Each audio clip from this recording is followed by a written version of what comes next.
നാറ്റോയ്ക്ക് ബദലായി നാറ്റോയെ പോലെ അറബ് രാജ്യങ്ങളുടെ സംയുക്ത സേന നിലവിൽ വന്നു. അറബ് രാജ്യങ്ങൾ സംയുക്തമായി ഇസ്രായേലിനെ പ്രതിരോധിക്കാൻ തീരുമാനിച്ചു. അറബ് രാജ്യങ്ങളുടെ മണ്ണ് ഇസ്രായേലിന് വിട്ടുകൊടുക്കില്ല. അറബ് ഇസ്ലാമിക് ഉച്ചകോടിയിലാണ് നിർണായകമായ ഈ തീരുമാനം ഉണ്ടായത്. ഖത്തറിൻ്റെ നേതൃത്വത്തിൽ നടന്ന ഉച്ചകോടിയിൽ ഇറാൻ അടക്കമുള്ള വൻശക്തികൾ പങ്കെടുത്തു. ഗൾഫ് രാജ്യങ്ങളിൽ ഒന്നിനു നേരെ ആക്രമണമുണ്ടായാൽ അറബ് രാജ്യങ്ങളിൽ ഒന്നിനു നേരെ ആക്രമണമുണ്ടായാൽ എല്ലാവരും ഒരുമിച്ച് ചേർന്ന് തിരിച്ചടിക്കാൻ തീരുമാനമായി. ഇതോടെ അറബ് ഇസ്ലാമിക് ഉച്ചകോടി അറബ് രാജ്യങ്ങളുടെ ചരിത്രത്തിലെ നാഴികക്കല്ലായി മാറിയിരിക്കുകയാണ്. അറബ് രാജ്യങ്ങളെ സംരക്ഷിക്കാൻ തയ്യാറാണെന്ന് ഇറാൻ അറിയിച്ചു. ഇറാന് ഇപ്പോൾ ഹീറോ പരിവേഷമാണ് അറബ് രാജ്യങ്ങൾക്കിടയിൽ. ഒറ്റയ്ക്ക് നിന്നാണ് അവർ ഇസ്രായേലിനെയും അമേരിക്കയെയും മുട്ടുകുത്തിച്ചത്. ഖത്തറിലുള്ള അമേരിക്കൻ സൈനിക താവളം തകർത്തത് ഇറാന്റെ കരുത്തിന് തെളിവാണ്. റഷ്യയുടെയും ചൈനയുടെയും പ്രതിനിധികൾ അറബ് ഇസ്ലാമിക് ഉച്ചകോടിയിൽ പങ്കെടുത്തു. അവരെന്ത് പറഞ്ഞു എന്നത് വ്യക്തമായിട്ടില്ല. അവരെന്ത് പറഞ്ഞു എന്നത് പുറത്തു വന്നിട്ടില്ല.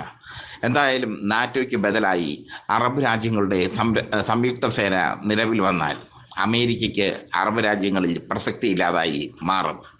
അറബ് രാജ്യങ്ങൾ ഇപ്പോൾ അമേരിക്കയുടെ സംരക്ഷണയിലാണ് കഴിയുന്നത്. അമേരിക്കയുടെ പ്രോക്സി ഗ്രൂപ്പാണ് ഇസ്രായേൽ. അതുകൊണ്ട് തന്നെ അറബ് രാജ്യങ്ങൾക്ക് നേരെ ആക്രമണം നടന്നാൽ, ഇസ്രായേൽ ആക്രമണം നടത്തിയാൽ അമേരിക്കയ്ക്ക് കണ്ണടയ്ക്കാൻ മാത്രമേ കഴിയുകയുള്ളൂ. എന്തായാലും ഇസ്രായേൽ ഇനി ഖത്തറിനെ ആക്രമിക്കില്ലെന്ന് അമേരിക്കയും ഇസ്രായേലും വാഗ്ദാനം നൽകിയിട്ടുണ്ട്. അതേസമയം സ്വതന്ത്ര പാലസ്തീൻ തങ്ങൾ അംഗീകരിക്കുന്നതായി അറബ് ഇസ്ലാമിക് ഉച്ചകോടിയിൽ അറബ് രാജ്യങ്ങൾ പ്രഖ്യാപിച്ചു. സ്വതന്ത്ര പാലസ്തീൻ എന്ന ആശയം എന്ന അനിവാര്യത ചൂണ്ടിക്കാട്ടിയാണ് ഈജിപ്തും ജോർദാനുമൊക്കെ സംസാരിച്ചത്. സ്വതന്ത്ര പലസ്തീൻ, അതിനുവേണ്ടിയാണ് ഗസയിൽ യുദ്ധം നടക്കുന്നത്. അതേസമയം ഗസയിൽ ഇസ്രായേൽ സംഹാരതാണ്ഡവം തുടരുന്നു എന്നാണ് റിപ്പോർട്ട്. ഇന്ന് പുലർച്ചെ നടന്ന ആക്രമണത്തിൽ 78 പേരാണ് കൊല്ലപ്പെട്ടത്. കൊല്ലപ്പെട്ടവരിലേറെയും സാധാരണക്കാർ. ഗസയിൽ കൂട്ടപലായനം നടക്കുകയാണ്. ഗസ സിറ്റിയിൽ നിന്ന് ഖാൻ യൂണിസിലേക്ക് ജനങ്ങൾ ഓടുന്നു. അത്ര കഠിനമായ ആക്രമണമാണ് ഇസ്രായേൽ നടത്തുന്നത്. അറബ് രാജ്യങ്ങൾക്കുള്ള മറുപടി എന്ന നിലയിലാണ് ഈ ആക്രമണം. അങ്ങാടിയിൽ തോറ്റതിന് അമ്മയോടെന്ന പോലെ. എവിടെ ഇസ്രായേൽ തോൽക്കുന്നുവോ ഗസയിലെ ജനങ്ങൾക്കാണ് കഷ്ടപ്പാട്. ഗസ സിറ്റി പൂർണ്ണമായും പിടിച്ചെടുക്കാനുള്ള ശ്രമത്തിലാണ് ഇസ്രായേൽ. അതുകൊണ്ട് തന്നെയാണ് അവർ ആക്രമണത്തിൻ്റെ മൂർച്ച കൂട്ടിയത്. അറബ് ഇസ്ലാമിക് ഉച്ചകോടി തങ്ങൾക്ക് തിരിച്ചടിയായെന്ന് നെതന്യാഹു മനസ്സിലാക്കുന്നു. അതിന് ഇസ്ലാമിക് ഉച്ചകോടിയിൽ അറബ് രാജ്യങ്ങളെടുത്ത തീരുമാനത്തിന് മറുപടിയായാണ് ഗസയിലേക്ക് കടുത്ത ആക്രമണം ഇസ്രായേൽ ആരംഭിച്ചത്. യഥാർത്ഥത്തിൽ സംഹാരതാണ്ഡവമാണ് ഇസ്രായേൽ ഗസയിൽ നടത്തുന്നത്. ആ സംഹാരതാണ്ഡവം തുടരുകയാണ്. ഹമാസ് പോരാളികൾ കീഴടങ്ങാതെ ചെറുത്തു നിൽക്കുന്നു. ഗസ എന്ന് പറയുന്ന ചെറിയ പ്രദേശത്തെ പിടിച്ചെടുക്കാൻ പോലും കഴിയാത്ത ഇസ്രായേൽ സാധാരണ ജനങ്ങളെ കൊന്നുകൊണ്ട് പക വീട്ടുന്നു. അല്ലെങ്കിൽ അവരുടെ മനസ്സിലെ ക്രൂരതയ്ക്ക് ശമനം കാണുന്നു. സാഡിസ്റ്റായ രാജ്യമാണ് ഇസ്രായേൽ. സാഡിസ്റ്റായ പ്രധാനമന്ത്രിയാണ് ബെഞ്ചമിൻ നെതന്യാഹു. രക്തം കണ്ടാൽ ഉന്മാദം കൊള്ളുന്ന പ്രധാനമന്ത്രി. എന്തായാലും ഇനി അറബ് രാജ്യങ്ങൾക്ക് മേൽ കളി നടക്കില്ല. അറബ് രാജ്യങ്ങൾക്ക് മേൽ ഒരൊറ്റ ഇസ്രായേൽ വിമാനവും പറക്കില്ല. പറന്നാൽ അത് വെടിവെച്ചിടും അവർ. നാറ്റോയ്ക്ക് ബദലായി അറബ് രാജ്യങ്ങളുടെ സംയുക്ത സേന ഉണ്ടായിക്കഴിഞ്ഞാൽ അത് ഏറ്റവും വലിയ തിരിച്ചടിയാകുന്നത് അമേരിക്കയ്ക്കാണ്. അമേരിക്ക അവിടെ നിന്ന് തങ്ങളുടെ സൈനിക താവളങ്ങൾ ഒഴിയേണ്ട അവസ്ഥ വരും. അമേരിക്കയെ ഇപ്പോൾ തന്നെ ഒഴിപ്പിക്കാൻ അറബ് രാജ്യങ്ങൾക്ക് താല്പര്യമുണ്ട്. അമേരിക്ക ഒഴിഞ്ഞാൽ റഷ്യൻ സൈനിക താവളങ്ങൾ അറബ് രാജ്യങ്ങളിൽ വരും. റഷ്യയ്ക്ക് അത് വളരെ സന്തോഷം നൽകുന്ന പ്രവൃത്തിയാണ്. പശ്ചിമേഷ്യയിൽ ഒരു സ്ഥിരം ലാവണം ഒരുക്കാൻ റഷ്യ കാത്തിരിക്കുന്നു. അറബ് രാജ്യങ്ങളെ സംരക്ഷിക്കാൻ തങ്ങൾ തയ്യാറാണെന്ന് റഷ്യ അറിയിച്ചതും ഈ പശ്ചാത്തലത്തിലാണ്. അമേരിക്കൻ സൈനിക താവളങ്ങളെ ഇനി അറബ് രാജ്യങ്ങൾ വിശ്വസിക്കില്ല. കാരണം ഇസ്രായേൽ ആക്രമണം നടത്തിയപ്പോൾ അമേരിക്കൻ സൈനിക താവളങ്ങളിലെ പ്രതിരോധ സംവിധാനങ്ങൾ ഒന്നും പ്രവർത്തിച്ചില്ല. എല്ലാം അമേരിക്ക അറിഞ്ഞുകൊണ്ട് തന്നെയെന്ന് ഇപ്പോൾ ഇസ്രായേൽ മനസ്സിലാക്കുന്നു. അതുകൊണ്ട് ഇപ്പോൾ അറബ് രാജ്യങ്ങൾ മനസ്സിലാക്കുന്നു. അതുകൊണ്ട് തന്നെ അമേരിക്കയുമായി ഇനിയൊരു അകൽച്ചയിലായിരിക്കും അറബ് രാജ്യങ്ങൾ പോവുക. അറബ് ഇസ്ലാമിക് ഉച്ചകോടിയിൽ അമേരിക്കയെ അപലപിച്ചില്ല അറബ് രാജ്യങ്ങൾ. അമേരിക്ക ഈ സംഭവം അറിഞ്ഞില്ല എന്ന് പറയുന്നത് ഒരു നാട്യമാണെന്ന് അറബ് രാജ്യങ്ങൾക്ക് അറിയാം. അമേരിക്ക എല്ലാം അറിയുന്നു.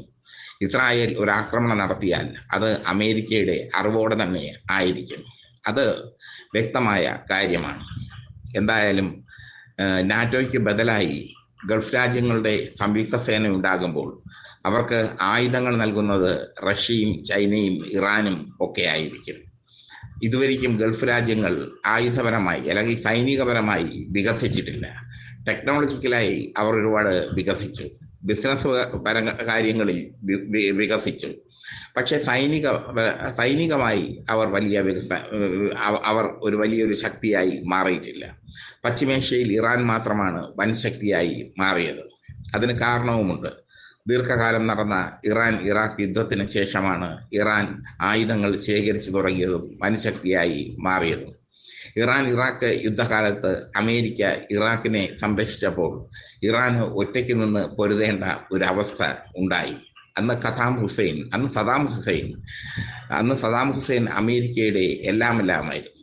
പിന്നീട് സദാം ഹുസൈൻ അമേരിക്കയുടെ ശത്രുവായതും സദാം ഹുസൈനെ അമേരിക്ക തൂക്കിക്കൊന്നതും ചരിത്രം. ഇറാഖ് യുദ്ധത്തിന് ശേഷമാണ് ഇറാൻ വലിയൊരു ശക്തിയായി മാറിയത്. റവല്യൂഷണറി റിപ്പബ്ലിക് ഗാർഡ്സ് കോർപ്സ് രൂപീകരിച്ച് ഇറാൻ വലിയൊരു ശക്തിയായി മാറി. എന്തായാലും ഇറാന്റെ സംരക്ഷണ ഗൾഫ് രാജ്യങ്ങൾക്ക് ഉണ്ടാകുമെന്ന്, അറബ് രാജ്യങ്ങൾക്ക് ഉണ്ടാകുമെന്ന് ഇറാൻ വാഗ്ദാനം ചെയ്തു.